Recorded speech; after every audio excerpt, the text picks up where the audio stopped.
तर पुण्यामधल्या दीनानाथ मंगेशकर रुग्णालयावरती झालेल्या आरोपांची मुख्यमंत्री देवेंद्र फडणवीस यांनी सुद्धा गंभीर दखल घेतली आहे। या घटनेची चौकशी करण्यासाठी धर्मादाय सह आयुक्त पुणे यांच्या अध्यक्षतेखाली चौकशी समिती गठीत करण्याचे आदेशही त्यांनी दिले। या समितीमध्ये एकूण 5 जण असतील।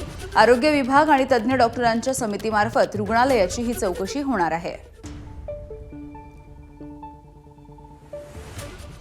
या संदर्भात मी एक हाय लेवल कमिटी तयार केलेली आहे जी या घटनेचा तर त्या ठिकाणी तपास करेलच, पण त्याचसोबत अशा घटना होऊ नये म्हणून धर्मादाय रुग्णालयांवर कशा प्रकारे आपल्याला नियंत्रण करता येईल आणि विशेषतः मेडिकल एथिक्स हा एक महत्त्वाचा विषय आहे। मुख्यमंत्री कक्ष आहे त्यांनी देखील या प्रकरणामध्ये लक्ष घातलं होतं, परंतु दुर्दैवाने योग्य प्रतिसाद हा त्या ठिकाणी रुग्णालयाकडनं काही मिळालेला नाही। या संदर्भातला कायदा पारित केलेला आहे। धर्मादायाची एक प्लॅटफॉर्म देखील या धर्मादाय रुग्णालयांचा तयार केलेला आहे की ज्याच्यावर ट्रान्सपरंटली यांनी किती पैसे खर्च करणं गरजेचं होतं, किती केलं आहे, अशा सगळ्या गोष्टी त्या ठिकाणी नमूद असतील। त्याच्यामध्ये जर काही अनियमितता असतील तर धर्मादाय आयुक्तांना हे अधिकार आहेत की ते त्याच्या संदर्भातले निर्णय घेऊ शकतात।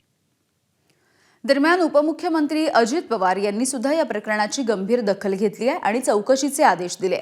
या संदर्भात त्यांनी पोस्ट सुद्धा केली आहे। पारदर्शक चौकशी करण्याचे आदेश त्यांनी दिलेत। दीनानाथ मंगेशकर रुग्णालयामधील ही घटना ही दुर्दैवी, गंभीर दखल शासनाने घेतली आहे। आरोग्य विभागाने तज्ञ डॉक्टरांचा सहभाग असलेल्या समितीमार्फत या प्रकरणाची सखोल चौकशी करण्याचे आदेश दिले आहेत। जिल्हाधिकाऱ्यांना ही चौकशी तातडीने पारदर्शक आणि निष्पक्षपणे पूर्ण करण्याच्या सूचना दिलेल्या आहेत। एबीपी माझा, उघडा डोळे बघा नीट।